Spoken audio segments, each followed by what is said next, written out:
साक्षात परम ब्रह्म है। तस्मै श्री गुरवे नमः। ध्यान मूलम गुरुर्मूर्ति पूजा मूलम गुरुपदम मंत्र मूलम गुरुर्वाक्यम कि मोक्ष मूलम कृपा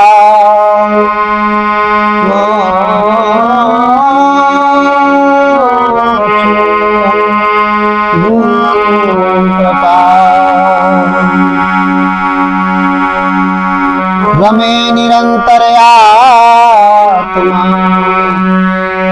रमे निरंतर आत्मा सब घट आठो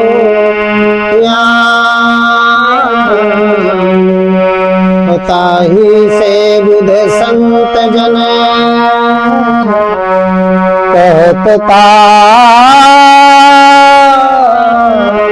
सुसुरा। बोलिए सद्गुरुदेव भगवान की जय।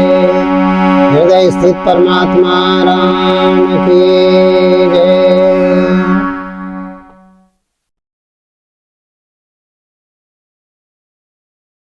सभी श्रोता बंधुओं, देवी स्वरूपा माताओं बहनों, देवता स्वरूप पुरुष बंधु, समस्त जिज्ञासु श्रोता बंधुओं, आप सभी लोग कथा का श्रवण कर रहे हैं, करने आए हैं। आप सभी लोगों को बहुत बहुत साधुवाद, धन्यवाद। आज जो कथा का प्रसंग है, सत्संग का जो शीर्षक है, वो बड़ा ही मार्मिक है, आध्यात्मिक है, पौराणिक है। हम सभी मनुष्य हैं। मनुष्य शब्द से संबोधित किए गए। विचार करिए, मनुष्य शब्द की उत्पत्ति कैसे हुई। और भी कोई नाम रखा जा सकता था, लेकिन हम आप सबको, जितने भी भूत प्राणी हैं, पशु पक्षियों को नहीं, पिंडच जो मनुष्य, दो पैर दो हाथ, ये जो शरीर है, हम आप सब हैं, हम सबको मनुष्य क्यों कहा गया? इसकी एक कथा है। देखिए, जब उस परमात्मा ने सृष्टि का निर्माण किया, उसकी जो शक्ति है योग माया, उसने जब सृष्टि का निर्माण किया तो सबसे पहले मनुष्य को बनाया। मनुष्य में किसको बनाया? मनु को बनाया। देहधारी पुरुष को बनाया, उसका नाम था मनु। प्रथम व्यक्ति मनु, उनकी पत्नी का नाम शत्रुपा था। तो इनको जो सृष्टि का उत्पन्न करने वाली उस परम योग माया की शक्ति है, जो उद्भव स्थिति है, तीन शक्तियां, उद्भव स्थिति संहार करनी, क्लेश हारणी, सर्वशेष कृमि।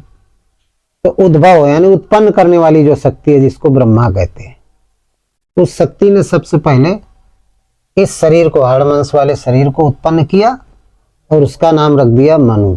मनु और उनकी जो संतानें हुई, उन सभी संतानों को कहा गया मनुष्य, यानी मनुज कहा गया। मनु से मनुज बना हुआ है। तो हम आप सब किसके, हमारे आप सबके पुरखे कौन है? मनु जी हैं। बहुत बाद में मनु हुए, इस नाम के तमाम राजा हुए, लेकिन जो अनादि मनु हैं, जिनके द्वारा सृष्टि की उत्पत्ति हुई, उनकी जो पत्नी थी वो शत्रुपा थी। ये सुमत रूपी वृत्ति है अध्यात्म की दृष्टि में। और मनु जी क्या है? यदि अंतःकरण में लें तो मनु मन है और जो बुद्धि है वो शत्रुपा है। लेकिन भौतिक दृष्टि में अभी हम बताएंगे, ये राजा हुए प्रथम और इनसे पूरा परिवार बढ़ा मनुष्यों का। ब्राह्मण, क्षत्रिय, शूद्र, वैश्य, इस्लाम, क्रिश्चियन, यहूदी, जितने भी प्रकार के मनुष्य हैं संसार में, सब मनु की ही संतान है। सबके पितामह मनु हैं। की पत्नी का नाम था शत्रुपा। बहुत दिनों तक, कई युगों तक राज्य किया, राजकाज में बैठे रहे, फंसे रहे। जब इनका चौथापन आया, वृद्ध होने लगे, तो एक दिन बैठे हुए थे, सोचा कि अरे ईश्वर की कृपा हुई कि पूरा जीवन निकल गया और भगवान का हमने भजन नहीं किया। बहुत दुखी हुए, इतना ज्यादा दुखी हुए कि इनके आंखों में आंसू आने लगे। एकांत में बैठ गए। इनकी पत्नी जो शत्रुपा जी थी वो आई और उन्होंने देखा पति की स्थिति को, तो पूछा कि नाथ आप क्यों इतना ज्यादा दुखी हैं। उन्होंने कहा ऐसी कोई बात नहीं, लेकिन क्रिया हट, बाल हट, राज हट, ये तीनों पीछा नहीं छोड़ते जब तक सॉल्यूशन मिल नहीं जाता। जिद किया तो फिर बताया, क्योंकि अच्छी पत्नी थी, धार्मिक थी। उन्होंने कहा हे शत्रुपे, मेरा पूरा जीवन निकल गया और मैंने उस परमात्मा का भजन नहीं किया जिसकी कृपा से शरीर मिला, समृद्धशाली शरीर मिला, राजपाट किया, कोई दुख नहीं रहा जीवन में, और उसका भजन नहीं किया जिसकी ये देन है, जिसने सब कुछ दिया, उसको हमने कुछ नहीं दिया, उसको याद भी नहीं किया। इस बात का मुझे बहुत दुख है। अब मैंने प्रतिज्ञा कर लिया है कि मैं अब इस राजपाट को नहीं करूंगा। पुत्र बड़े बड़े हो गए थे, इनको सौंप दूंगा। तो बस बरबस राज सुतई तब दीन्हा, और नारी समेत गवन बन कीना। बड़ा इनको दुख हुआ, हृदय बहुत दुख लाग, जन्म गयो हरि भजन बिन, होए न विषय विराग, भुवन बसत बा चौथपन। बहुत ज्यादा इनके हृदय में दुख हुआ। जबरदस्ती अपने पुत्रों को राज दे दिया। लेना नहीं चाहते थे पुत्र, लेकिन जबरदस्ती दिया, और पत्नी को साथ में लिया और लेकर के शत्रुपा जी के साथ ये जंगल को चले गए। ये मनु महाराज थे। शास्त्रों में लिखा हुआ है, जो अभी आपको बताया, मानस में भी लिखा है कि ये मनु कौन थे। इनको स्वयंभू मनु कहा गया। वैसे मनु तो बहुत हुए हैं, लेकिन इनको क्या कहा गया? स्वयंभू मनु। स्वयंभू, जैसे इस भू, इस पृथ्वी में मनुष्यों की उत्पत्ति हुई, मनुजों की उत्पत्ति हुई, तो लिखा है कि स्वयंभू और मनु शत्रुपा अति ने ते भई नर सृष्टि अनुपा। और स्वयं भू और मनु शत्रुपा अति ने ते भई नर सृष्टि अनुपा। ये स्वयंभू मनु और शत्रुपा थे, जिनसे ये अनुपम सृष्टि की रचना हुई, सुंदर सृष्टि की रचना हुई। ये सृष्टि के पहले थे, पहले मानव थे। सभी हम सब, आप लोग सब मनु जी के वंशज हैं। तो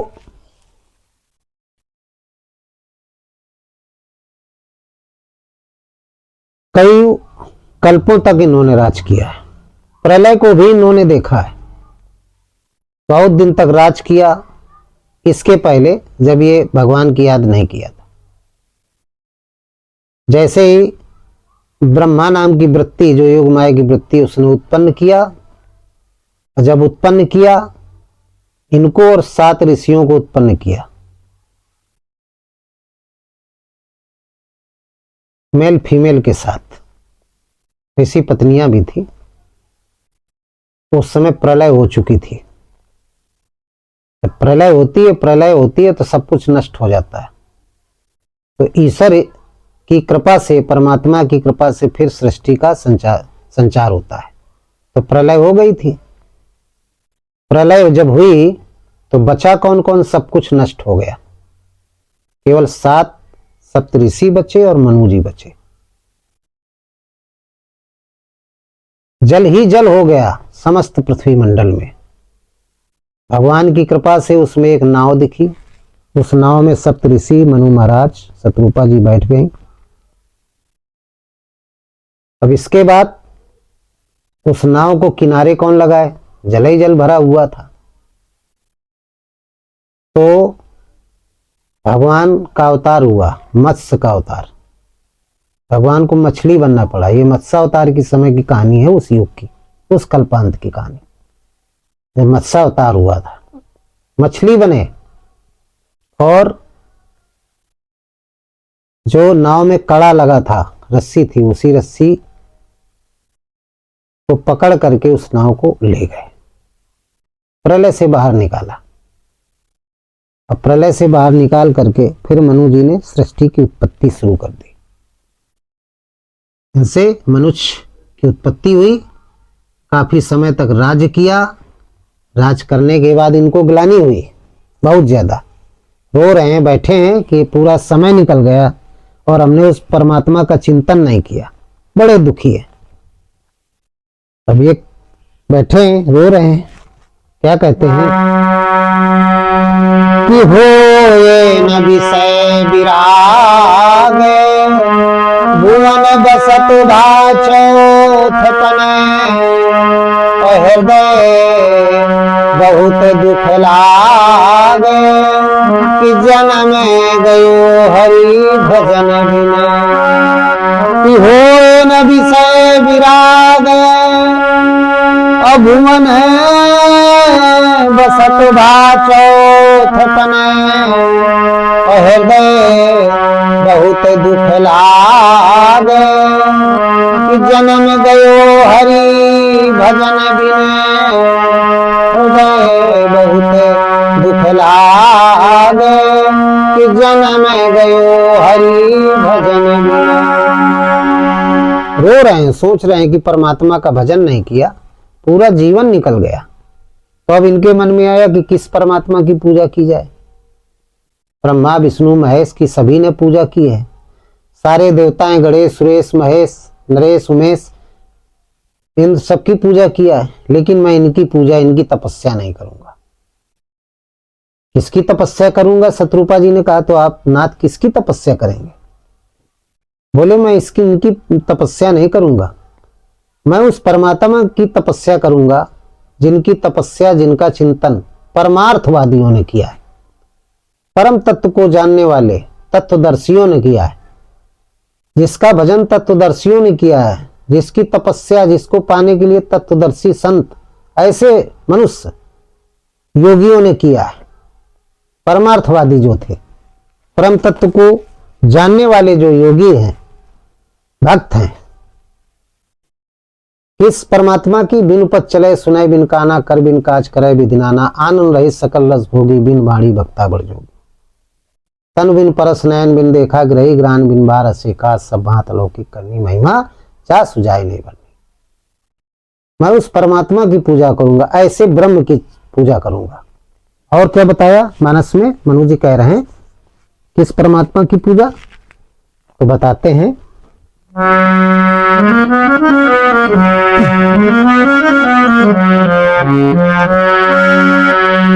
कि अगुण अखंड अनंत अनादि, अजहि चिंतहि पर मारथ वादी। अगुण अखंड, अरे अखंड अनंत अनादि, अजहि चिंतहि पर मारथ वादी। यही चिंतहि पर मारथ वादी। कैसा परमात्मा? अगुण, जो गुणों से रहित है, तीनों गुणों से रहित है, सतोगुण, तमोगुण और रजोगुण। क्योंकि इन तीनों गुणों से यदि युक्त है तो फिर वो देवता है। तो अगुण हो, अखंड हो, जिसका खंडन नहीं किया जा सकता, जो कभी मरता ना हो, अरूप हो, उसका कोई रूप ना हो, अनंत हो, जिसका कोई अंत ही ना हो, अनादि हो, सबका पुरखा हो, और जय चिंतन परमारथ वादे, जिसका चिंतन बड़े बड़े योगी करते हैं, महात्मा करते हैं, तत्वदर्शी संत करते हैं। मैं उस परमात्मा के दर्शन करना चाहता हूं। हे सतरूपे, हम उस परमात्मा के दर्शन करना चाहता हूं। हे नारद जी, चूंकि नारद जी थे, चले जा रहे हैं दोनों। नारद जी मिल गए, बोले कहाँ जा रहे हैं महाराज? बोले भगवान का चिंतन करने। उन्होंने कहा गुरु तो बना लीजिए। बोले बन जाइए आप। नारद जी गुरु बन गए। तो बोले किस परमात्मा की पूजा करेंगे? तो वो बताने लगे, अगुण अखंड अनंत अनादि और जय चिंतन परमारथ वादी। हे गुरुदेव, मैं ऐसे परमात्मा की पूजा करना चाहता हूं। और क्या बताया? उन्होंने कहा कि जो निर्गुण है, अखंड है, अनंत है, अनादि है, और क्या बताया? कि जिसके अंश से अनेकों ब्रह्मा विष्णु महेश सबकी उत्पत्ति होती है। जो उत्पन्न करता है, उस परमात्मा की पूजा करना चाहता हूं, उस परमात्मा का चिंतन करना चाहता हूं। कहते मानस में कि उपजहि जासु अरे अंश ते नाना और शंभु बिरंची विष्णु भगवान, शंभु बिरंची विष्णु भगवान,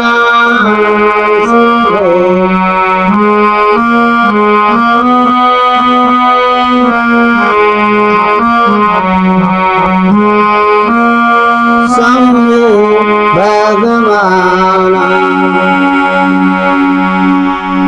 शंभु बिरंची विष्णु भगवाना उपजय जासु अंश ते नाना। जिसके अंश थे, थोड़ी सी शक्ति से ब्रह्मा विष्णु महेश, ये भगवान जिनको भगवान कहा जाता है, ऐसे बड़े बड़े देवता उत्पन्न होते हैं। उस परम सत्ता का मैं दर्शन करना चाहता हूं। और क्या कहा?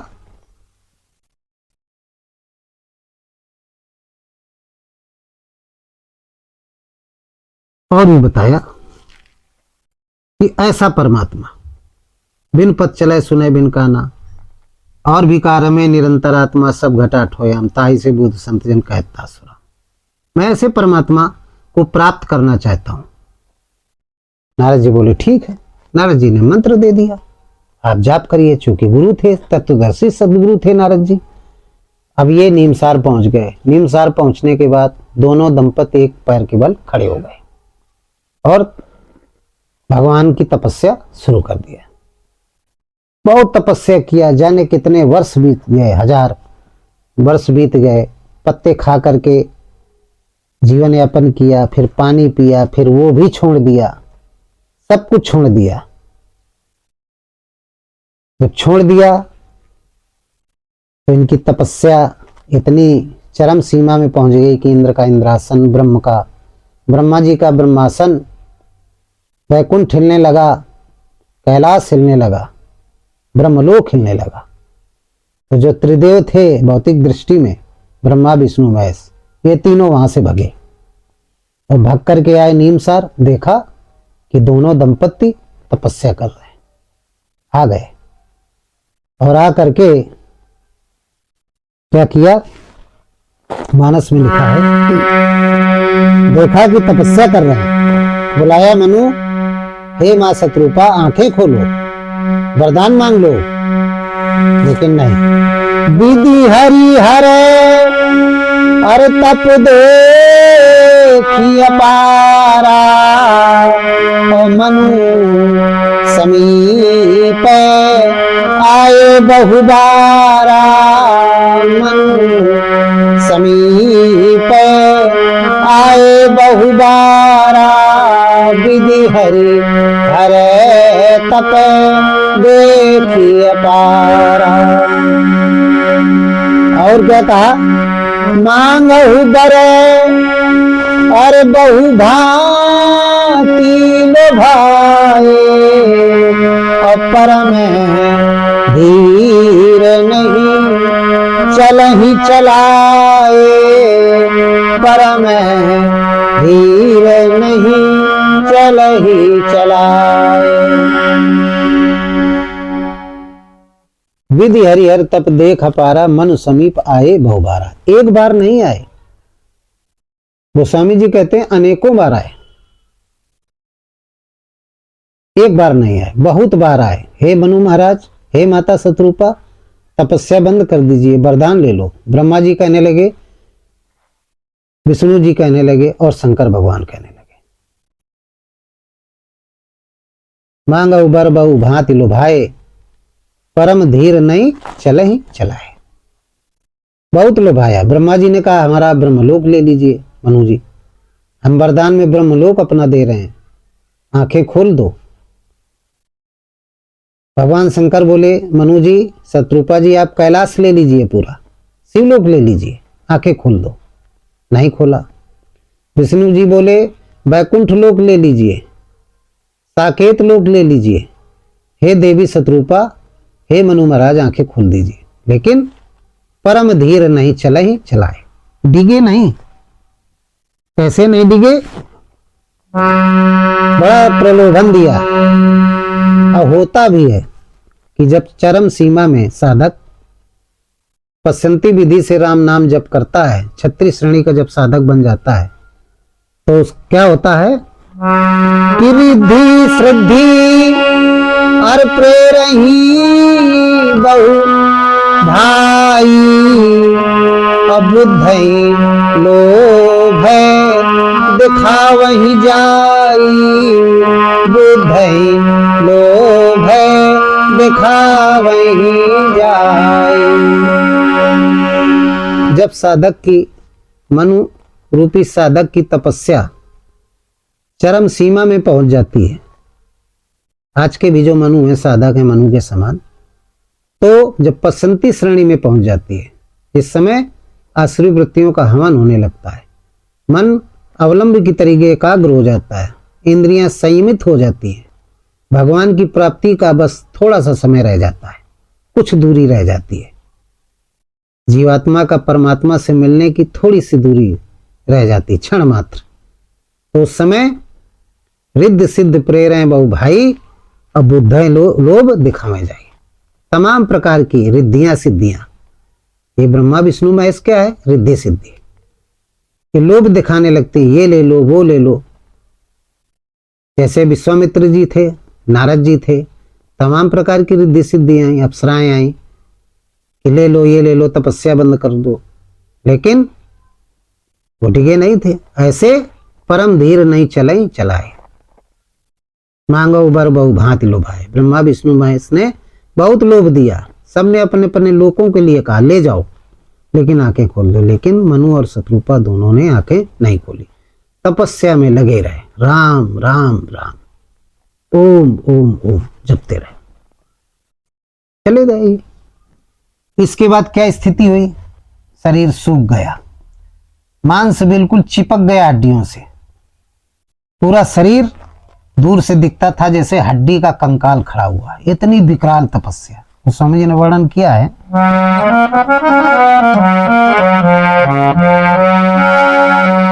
इतनी भयंकर तपस्या, आस्ति मात्र वही रहे शरीरा,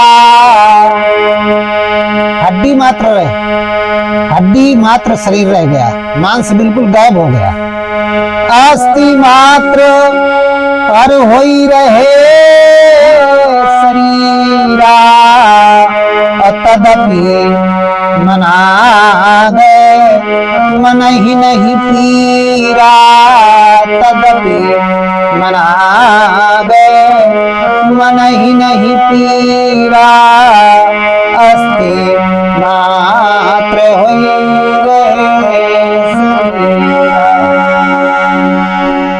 अस्थि मात्र, हड्डियों के ढांचे दो खड़े हुए, कंकाल खड़े हुए, लेकिन एक भी दर्द नहीं, क्योंकि भगवान की भक्ति कर रहे थे, इंद्रियों का संयम कर लिया था, निरोध कर लिया था संसार से, हृदय स्थित परमात्मा का भजन कर रहे थे, नाम जप कर रहे थे।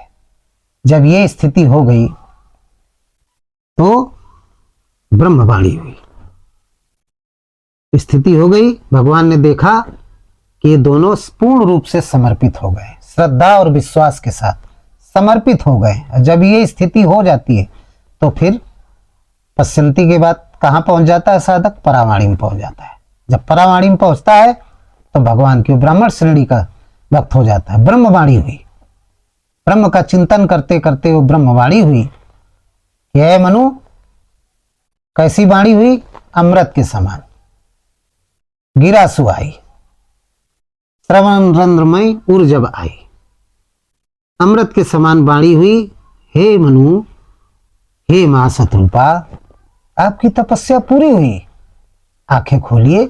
जब ये आवाज उनके कानों से होकर के अंतःकरण में पहुंची, और जैसे पहुंची, और उसके पहले ब्रह्मा विष्णु महेश ने कहा था तो कोई प्रभाव नहीं पड़ा था, वैसे ही सूखी हड्डियों की तरीके खड़े थे।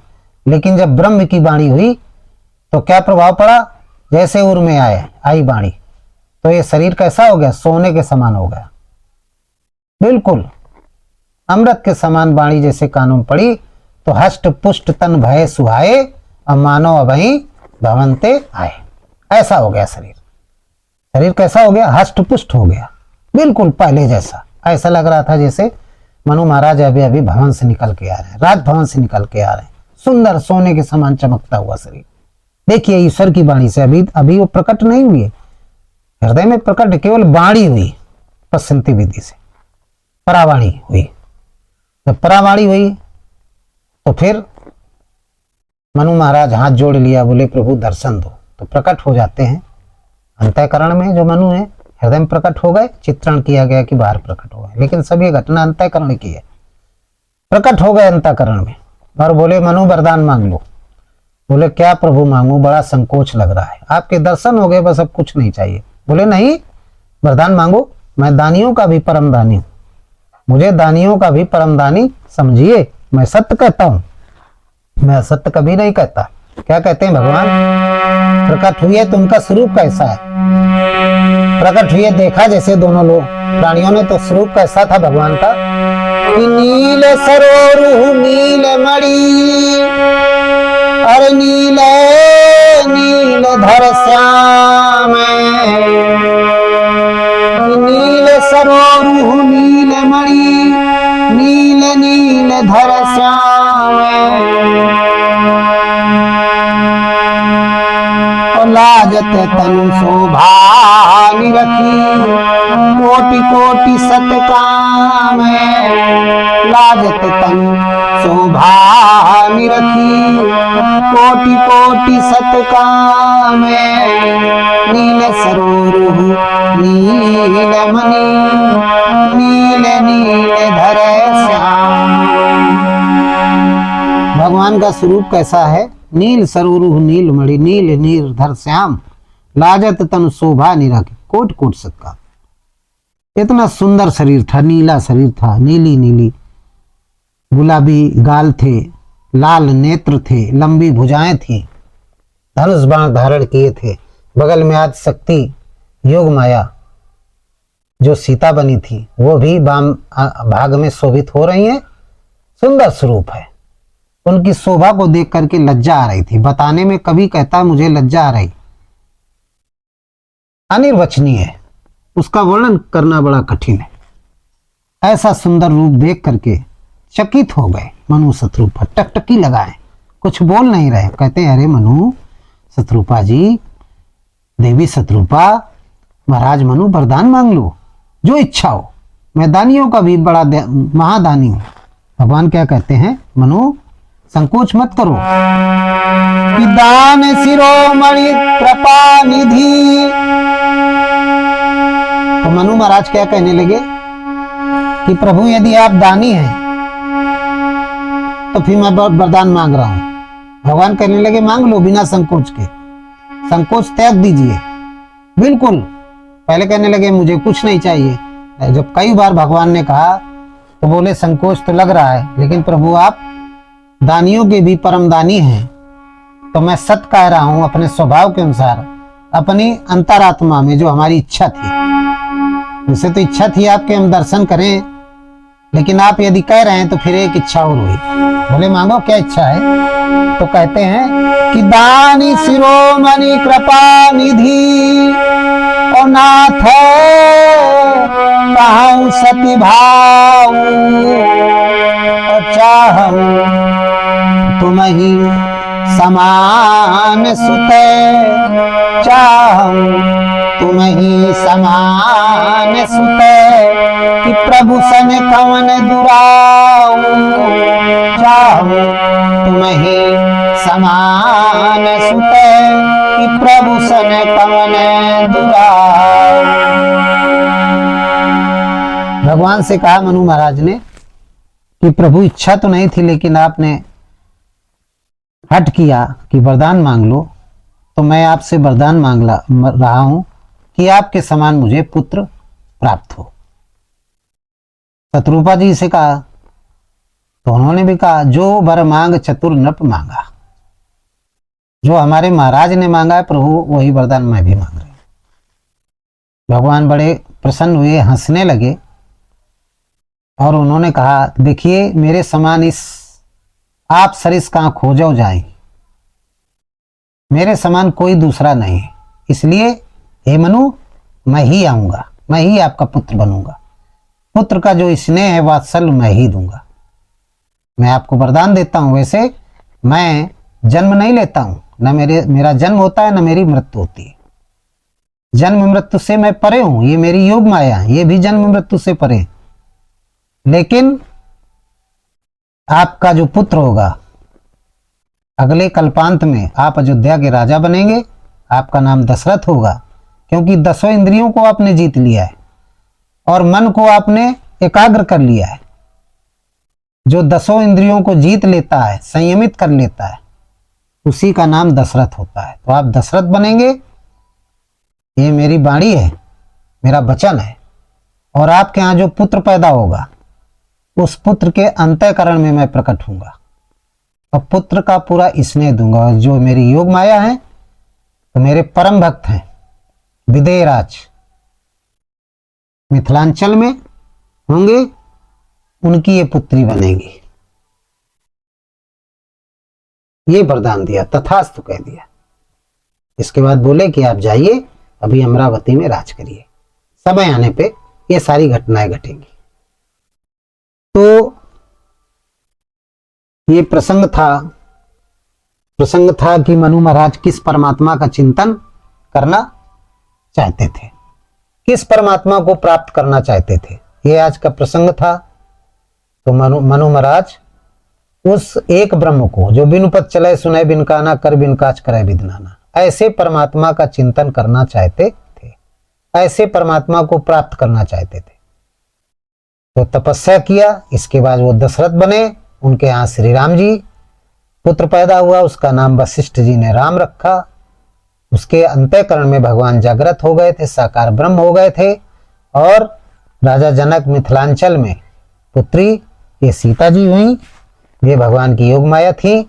योग माया हमेशा भगवान के साथ रहती, इनकी शादी हुई भगवान राम के साथ में, और इस तरीके से मनु महाराज दशरथ हुए।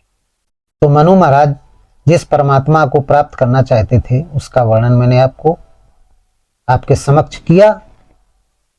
एक परमात्मा का चिंतन किया, आप लोग भी एक परमात्मा का चिंतन करें, आपका कल्याण होगा, आपके हृदय में परमात्मा प्रकट होगा। और जब प्रकट हो जाएगा तो फिर कोई दुख नहीं रहेगा। फिर क्या होगा कि जो इच्छा